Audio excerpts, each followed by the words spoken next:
Assalamualaikum warahmatullahi wabarakatuh. Hadirin yang dimuliakan oleh Allah Subhanahu wa taala, banyak-banyak kita mengucapkan rasa syukur kepada Allah Subhanahu wa taala. Alhamdulillahirabbil alamin. Segala puji hanya milik Allah Subhanahu wa taala, Tuhan semesta alam. Ar-Rahmanir Rahim, Maha Pengasih lagi Maha Penyayang. Malik Yaumiddin, Raja Penguasa Hari Pembalasan. Salam beriring salam kita hadiahkan kepada Nabi kita Muhammad sallallahu alaihi wasallam, sebaik-baik manusia, sebaik-baik nabi, nabi akhir zaman, penyempurna segala risalah-risalah nabi-nabi terdahulu. Hadirin yang dimuliakan oleh Allah Subhanahu wa taala. Tahukah Anda hadirin, apa itu yang namanya ruqyah? Sekarang kan banyak kita lihat, kalau seandainya kita kemasukan jin terkadang, maka kita datang kepada seorang ustadz untuk diruqyah.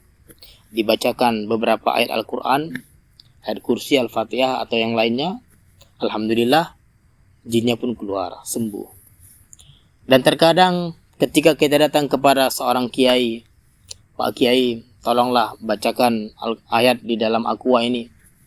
Mudah-mudahan saya sembuh dengan asbab bacaan ini. Maka Pak Kiai itu pun membacakan Al-Fatihah atau membacakan surat-surat yang lainnya, lalu dihembuskan di air putih tersebut, diminumkan. Alhamdulillah. Nah, jadi banyak sekali hal-hal semacam ini yang kita lihat hadirin. Apa hukumnya ruqyah itu dia? Apa hukumnya ruqyah? Akan kita bahas pada kesempatan kali ini tentang masalah ruqyah dan asal usul siapakah yang pertama kali membuat ruqyah ini. Nah, dikatakan di dalam hadis Sahih Bukhari dan Muslim, di zaman baginda Rasulullah sallallahu alaihi wasallam, ada satu orang sahabat Nabi bernama Abu Sa'id Al-Khudri. Ketika beliau sedang melakukan safar, perjalanan rombongan dengan beberapa sahabat yang lainnya, mereka melewati sebuah perkampungan. Lalu mereka meminta untuk dijamu. Fastadofahum walam yudofu. Ketika mereka minta untuk dijamu, orang-orang kampung tersebut tidak menerima mereka. Singkat cerita hadirin, satu daripada orang kampung tersebut datang kepada salah seorang sahabat ini, meminta bantuan. Mereka mengatakan, sesungguhnya kepala lingkungan kami ini sedang disengat semacam hewan. Entah itu semacam kalajengking atau sejenisnya, yang penting disengat. Maka meminta bantuan kepada beberapa sahabat Nabi ini, siapakah di antara kalian yang bisa mengobati? Maka Abu Sa'id Al-Khudri mengatakan, insya Allah saya bisa mengobatinya. Lalu Abu Sa'id Al-Khudri membacakan surat Al-Fatihah, dibacakan oleh beliau. Alhamdulillah, penyakit kena sengatan hewan tersebut hilang dan sembuh hadirin.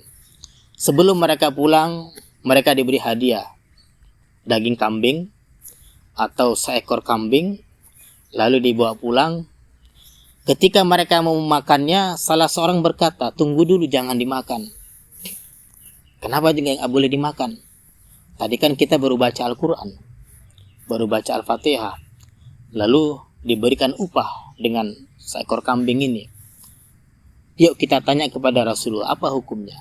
Maka mereka pun datang kepada Nabi Muhammad SAW, lalu bertanya kepada Rasulullah, dikisahkanlah apa yang terjadi, membacakan Al-Fatihah untuk dijadikan obat. Lalu Nabi pun tersenyum beliau. Fatabassama Rasulullah SAW, Nabi Muhammad SAW tersenyum hadirin. Lalu berkata, wa ma adraka annaha ruqyah. Tahukah engkau, sesungguhnya Al-Fatihah itu adalah ruqyah, kata Nabi. Lalu Nabi SAW mengatakan, nanti kalau kalian sudah memotong kambing ini, tolong sisakan untuk aku sedikit dagingnya. Ini adalah sebuah isyarat hadirin bahwasanya boleh kita menerima upah dari bacaan Al-Quran, seperti guru ngaji, mengajarkan Iqra, mengajarkan tajwid, minta upah itu boleh. Begitu pula imam-imam masjid, begitu pula guru-guru di pesantren diambil dari hadis ini semua, hadirin. Jadi tidak jadi masalah mengambil upah. Terlebih lagi kata Ibnu Rif'ah, kalau seandainya tujuan upah itu kita ambil untuk dijadikan nafkah keluarga kita, maka hukumnya tetap mendapatkan pahala, hadirin. Hadirin yang dimuliakan oleh Allah Subhanahu wa taala. Maka dari kisah ini kita lihat sahabat yang pertama kali melaksanakan ruqyah itu adalah Abu Sa'id Al-Khudri, dan ruqyah ini sampai sekarang masih kita kerjakan, yaitu semacam mengobati seseorang dengan membacakan Al-Fatihah atau membacakan surat-surat yang lainnya. Yang penting kita meyakini bahwasannya dengan izin Allah Subhanahu wa taala, Al-Quran yang kita baca ini bisa menjadi sembuh untuk penyakit. Bahkan di dalam Al-Quran sendiri, Al-Quran adalah syifa. Al-Quran itu adalah sebagai apa? Obat kesembuhan. Jadi intinya tidak jadi masalah kita meruqyah seseorang, apalagi tujuannya adalah benar untuk mengobati baik itu penyakit yang nampak oleh mata kita atau gangguan-gangguan daripada jin, tidak jadi masalah. Jadi intinya hadirin, ruqyah ini sudah ada sejak di zaman baginda Rasulullah Sallallahu Alaihi Wasallam, dan yang pertama kali mengerjakan ruqyah adalah salah seorang sahabat Nabi, yaitu bernama Abu Sa'id Al-Khudri. Jadi ini adalah sedikit asal usul ruqyah yang dikerjakan pada sekarang ini. Mudah-mudahan dengan sedikit kita menyimak kisah dari sahabat Nabi ini bisa menjadi pelajaran bagi kita bahwasannya Al-Quran yang kita baca juga bisa menjadi penyembuh bagi penyakit zahir kita. Bahkan Al-Quran juga bisa menjadi penyakit hati kita. Karena di dalam hadis Nabi Shallallahu Alaihi Wasallam bersabda, "Man laisa fi qalbihi syai'un minal Quran, fahuwa kal baitil kharib." Barang siapa yang di dalam hatinya tidak ada sedikit pun bacaan daripada Al-Quran, maka hatinya seperti rumah yang kosong, hadirin. Kalau rumah itu kosong, apa yang terjadi? Masuklah ular, masuklah kalajengking, masuklah semak-semak, masuklah kotoran-kotoran. Begitu pula hati kita. Kalau hati kita tidak diisi dengan Al-Quran, maka masuklah penyakit-penyakit hati. Masuklah penyakit iri, masuklah penyakit dengki, masuklah penyakit gelisah, penyakit galau, hati kacau balau. Itu semua tidak lain karena hati kita kosong dari bacaan Al-Quran.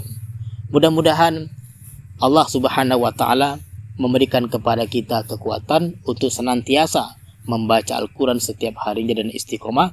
Amin ya rabbal alamin. Wabillahi taufiq wal hidayah. Assalamualaikum warahmatullahi wabarakatuh.